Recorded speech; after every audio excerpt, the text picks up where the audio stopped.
പണ്ട് ആധാരം രജിസ്റ്റർ ചെയ്ത ശേഷമാണ് നമ്മൾ വില്ലേജ് ഓഫീസിൽ പോക്കുവരവിന് അപേക്ഷിച്ചിരുന്നത്. എന്നാൽ 2025 പുതിയ ട്രാൻസ്ഫർ ഓഫ് രജിസ്ട്രി നിയമപ്രകാരം ഡിജിറ്റൽ സർവേ പൂർത്തിയായ വില്ലേജുകളിൽ കാര്യങ്ങൾ മാറിയിട്ടുണ്ട്.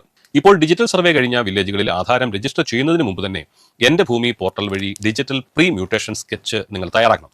ഇതുണ്ടെങ്കിൽ മാത്രമേ സബ് രജിസ്ട്രാർ ഓഫീസിൽ ആധാരം നടക്കൂ. ഇതിന്റെ ഗുണം എന്താണെന്ന് പറയാം. ആധാരം കഴിയുന്ന നിമിഷം തന്നെ ഓട്ടോ മ്യൂട്ടേഷൻ വഴി നിങ്ങളുടെ പേരിൽ ഭൂമി മാറിക്കിട്ടുന്നു. വില്ലേജ് ഓഫീസിൽ ഇനി കയറി ഇറങ്ങി സമയം കളയേണ്ട ആവശ്യമില്ലെന്ന് സാരം. ഇനി പലർക്കും സംശയമുള്ള ഒരു കാര്യമാണ് വിൽപത്രം വഴിയുള്ള പോക്കുവരവ്. ഒരു കാര്യം ഓർക്കണം, ആധാരം പോലെ അല്ല ഇത്.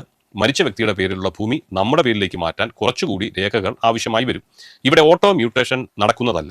വിൽപത്രം വഴി പോക്കുവരവ് ചെയ്യാൻ 2025 വില്ലേജ് ഓഫീസിൽ ഹാജരാക്കേണ്ട പ്രധാന രേഖകൾ ഇവയാണ്: വിൽപത്രത്തിന്റെ പകർപ്പ്, രജിസ്റ്റർ ചെയ്തതാണെങ്കിൽ അതിന്റെ സർട്ടിഫൈഡ് കോപ്പി, രജിസ്റ്റർ ചെയ്യാത്തതാണെങ്കിൽ ഒറിജിനൽ തന്നെ സമർപ്പിക്കണം. മരണ സർട്ടിഫിക്കറ്റ് ഹാജരാക്കണം, അതായത് വിൽപത്രം എഴുതിയ വ്യക്തി മരിച്ചു എന്ന് തെളിയിക്കാൻ ഈ സർട്ടിഫിക്കറ്റ് അത്യന്താപേക്ഷിതമാണ്.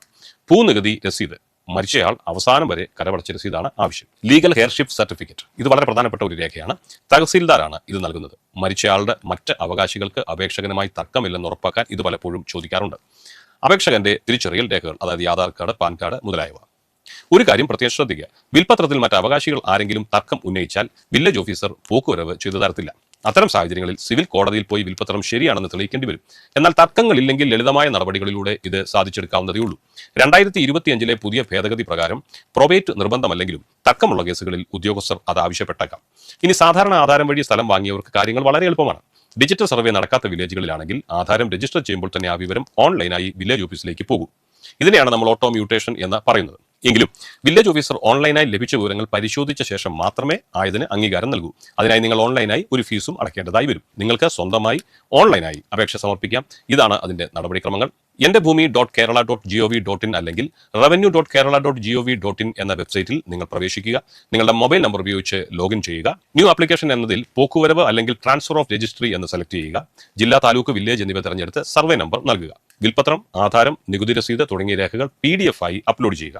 ഇനി ഓൺലൈനായി നിങ്ങൾക്ക് ഫീസ് അടയ്ക്കാം. ഇങ്ങനെയൊക്കെ കേൾക്കുമ്പോൾ ഇത് വലിയ പൊല്ലാപ്പായി പോയല്ലോ, ഇതെന്നെ കൊണ്ട് തനിയെ നടക്കുന്ന കാര്യമല്ലല്ലോ എന്ന് പേടിക്കുന്നവർ, ഇതെല്ലാം സ്വന്തമായി ചെയ്യാൻ ബുദ്ധിമുട്ടുണ്ടെങ്കിൽ ഒട്ടും വിഷമിക്കേണ്ട.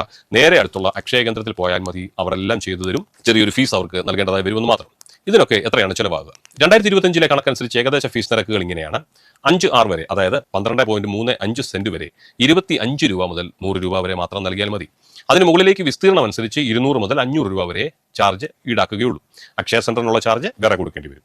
സാധാരണഗതിയിൽ അപേക്ഷ നൽകി 15 മുതൽ 30 ദിവസത്തിനുള്ളിൽ പോക്കുവരവ് പൂർത്തിയാകണം എന്നാണ് സേവനാവകാശ നിയമം പറയുന്നത്. എന്നാൽ അളന്നു തിരിക്കേണ്ട കേസുകളിൽ സർവേയർ വരേണ്ടതുകൊണ്ട് 45 ദിവസം വരെ ഇതെടുക്കാൻ സാധ്യതയുണ്ട്.